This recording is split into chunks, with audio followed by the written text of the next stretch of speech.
স্বাস্থ্য ও শিক্ষা খাতে দুর্নীতির মাত্রা দেশের অন্য সব বিভাগের তুলনায় বেশি বলে মন্তব্য করেছেন বিএনপির ভাইস চেয়ারম্যান বরকতুল্লাহ বুলু।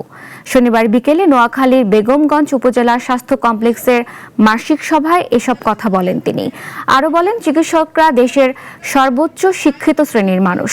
সভায় বেগমগঞ্জ উপজেলা নির্বাহী কর্মকর্তা কায়েসুর রহমান, উপজেলা স্বাস্থ্য কর্মকর্তা ডাক্তার হাসান খায়ের চৌধুরী সহ প্রশাসন ও বিএনপির স্থানীয় নেতৃবৃন্দ উপস্থিত ছিলেন। শিক্ষা খাতে যে দুর্নীতিটা হয় আর স্বাস্থ্য খাতে যে দুর্নীতি হয়, দুর্নীতি সমস্ত প্রশাসন অন্যান্য সব মিলে এর ধারে কাছে। অতএব আমরা সর্বোচ্চ শিক্ষিত লোকেরাই শিক্ষা খাতে আছেন আর সর্বোচ্চ শিক্ষিতরাই ডাক্তারের পেশায় আছেন। অতএব আমরা আমাদের মানসিক অবস্থাটা যদি পরিবর্তন করি, এই দেশ পরিবর্তন হতে বেশিক্ষণ লাগবে না।